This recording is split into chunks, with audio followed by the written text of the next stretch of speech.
वाराणसी में साल 1991 में हुए अवधेश राय हत्याकांड के 32 साल बाद अब इस मामले में मुख्तार अंसारी को उम्र कैद की सजा सुनाई गई है। वाराणसी की कोर्ट ने इस मामले में मुख्तार अंसारी को 1 लाख रुपए का जुर्माना देने का भी आदेश दिया है। मुख्तार अंसारी पर यह आरोप था कि उन्होंने मुन्ना बजरंगी के साथ मिलकर अवधेश राय की हत्या की। अवधेश राय की हत्या वाराणसी के लहुराबीर इलाके में हुई थी। 32 सालों तक चली कानूनी कार्रवाई के बाद मुख्तार अंसारी को वाराणसी की कोर्ट ने अपना फैसला दिया है। इस मामले पर अवधेश राय के छोटे भाई और उत्तर प्रदेश सरकार के पूर्व मंत्री रहे अजय राय ने खुशी जताई है। अजय राय ने कहा है कि उनकी पैरवी के कारण 32 वर्षों बाद मुख्तार अंसारी को अदालत से सजा हुई है।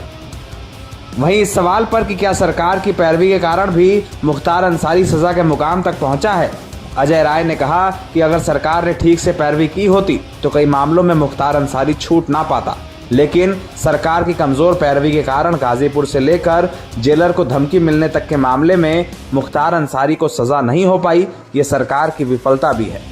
अजय राय ने कहा कि 32 वर्षों तक मेरा परिवार एक संघर्ष को देखता रहा। मेरी मजबूत पैरवी के कारण ही मुख्तार अंसारी को सजा मिल पाई है। इस मामले को लेकर 32 वर्षों तक कानूनी कार्रवाई चली, जिसमें अजय राय मुख्य गवाह थे। अजय राय ने इस मामले में मुख्तार अंसारी के खिलाफ कई बार गवाही दी और कई बार अपनी सुरक्षा को खतरा भी बताया।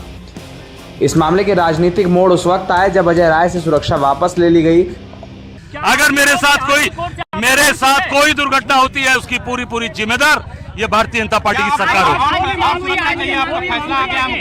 अब ये सरकार को तय करना चाहिए कि जो व्यक्ति लड़के खड़ा है उसकी सुरक्षा करे और उसके पूरे परिवार की सुरक्षा करे। अब ये सुप्रीम कोर्ट तक भी हम लोग लड़ेंगे, कहीं भी पीछे नहीं है। जो व्यक्ति 32 साल इंतजार कर सकता है तो आगे भी लड़ेगा, पीछे नहीं हटेगा। और उन्होंने सरकार पर यह आरोप लगाया कि वो मुख्तार अंसारी केस में प्रमुख गवाह होने के बावजूद सरकार की सुरक्षा नहीं ले पा रहे हैं। ये खुद सरकार की नाकामी है। लेकिन राजनीतिक उठापटक और कानूनी कार्रवाइयों के बीच आज मुख्तार अंसारी को अजय राय सजा दिलाने में कामयाब हुए हैं। इसे वाराणसी की राजनीति में एक अहम अध्याय के रूप में देखा जा रहा है। ये बहुत बड़ी जीत है। 32 साल से लगातार हम लोग लड़ रहे हैं इस चीज को और अंततः आज फैसला आया है।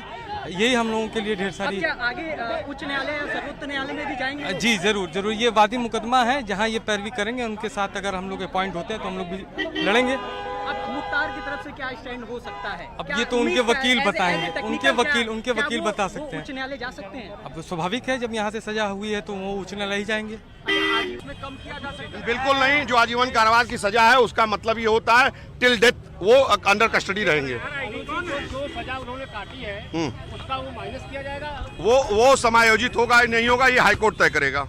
तो क्या ऊपरी अदालत में जाने का रास्ता अभी साफ है? ऊपरी अदालत में वो जाएंगे, उसमें भी हम लोग जाके वहाँ पर अपने वकील लग के वहाँ पर हम लोग विरोध करेंगे। बीसी के जरिए मुख्तार अंसारी जुड़ा था। हाँ, बीसी के जरिए उनकी पेशी हुई थी। चाहते थे कि फांसी हो, लेकिन कैद हो गई। हाँ, हम लोग ये चाहते थे कि अधिक से अधिक सजा हो। न्यायालय ने जो निर्णय दिया उस निर्णय से हम लोग संतुष्ट हैं।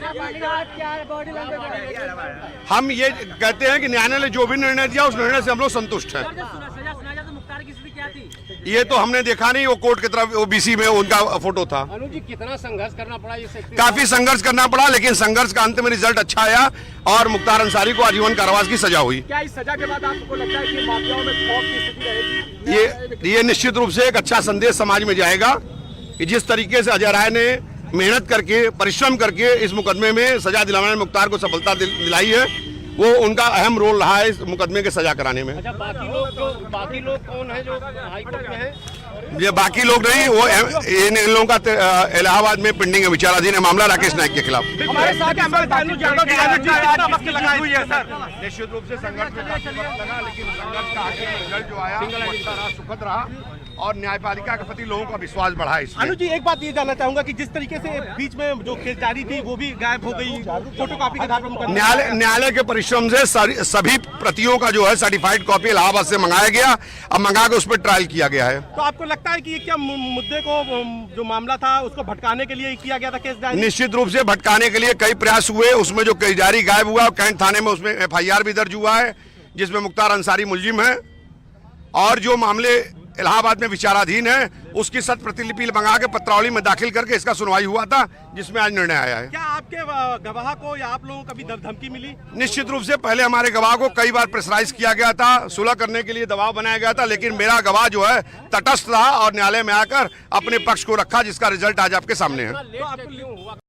कई बार ये मुकदमे को जो है स्टे करा दिया गया था, स्टे को वैकेट कराने में, संघर्ष करने में, पत्रावली को लाने में काफी समय लगा, लेकिन आज निर्णय आने के बाद समाज में इसका अच्छा संदेश गया और समाज में न्यायपालिका के प्रति लोगों का भरोसा विश्वास उठेगा, बढ़ेगा। कि क्या आपको लगता है कि जब सरकार चुस्त दुरुस्त होती है तो गवाह अपनी गवाही पूरी कर पाते हैं, विवेचक अपने बयान दे पाता, आपको सरकार निश्चित रूप से इसमें मैं सरकार का कोई रोल नहीं मानता हूं। मैं ये मानता हूं कि जो इसके चश्मदीद गवाह थे अजय राय जी, अगर वो गवाही नहीं देते, आज कोई उनको सुरक्षा व्यवस्था नहीं मुहैया कराएगा, उसके बाद भी वो तटस्थ होकर अपने मुकदमे के पक्ष को रखे और रख के वो जो है आज इस मुकाम पर आया है, रिजल्ट आपके सामने है। उसके चश्मदीद गवाह विजय गुरु, जिनको कोई सुरक्षा नहीं मिली थी, उसके बाद भी वो न्यायालय में आकर एज ए आई विटनेस उन्होंने अपनी गवाही को दिया, जिसका रिजल्ट आज आपके सामने है। सर, क्या लगता है कि इतने दिनों से निश्चित रूप से कहीं रहते हमारा गवाह तटस्थ था, आई विटनेस था, उन्होंने गवाही दिया, जिसका रिजल्ट आज आपके सामने है। डे लाइट मर्डर का ये पहला केस पे मुख्तार अंसारी, ये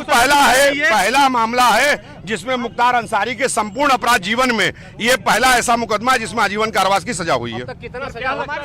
4 मुकदमों में अब तक वो कन्विक्ट हो चुके हैं। ये 5वां मुकदमा है जी। क्या लगता है कि मतलब इतने दिनों से मामला चल रहा था, जो कि अपराधी होने के बावजूद है, उम्र कैद की सजा दी जा चुकी है और इस पर बातचीत करने के लिए क्या आपको लगता है ज्यादा मौजूद है? सर, जो सजा हुआ है अब उसके आगे का रास्ता क्या होता है? आप लोगों की मांग थी फांसी होनी चाहिए? नहीं, हम लोगों की मांग थी फांसी होनी चाहिए, चूंकि डे लाइट मर्डर था, बुटल मर्डर था, लेकिन न्यायालय ने आजीवन कारावास की सजा सुनाई। उस न्यायालय के उस निर्णय से हम संतुष्ट हैं। 1 लाख रुपए का जुर्माना दिया गया है। फैसला आ गया है, लेकिन आप लोगों को सुरक्षा को लेकर किस तरह से डर है, क्या मांग? निश्चित रूप से जिस हिसाब से एक कुख्यात अपराधी के खिलाफ वादी मुकदमा तथा तमाम हमारे साथी अधिवक्ताओं ने पैरवी किया, उनको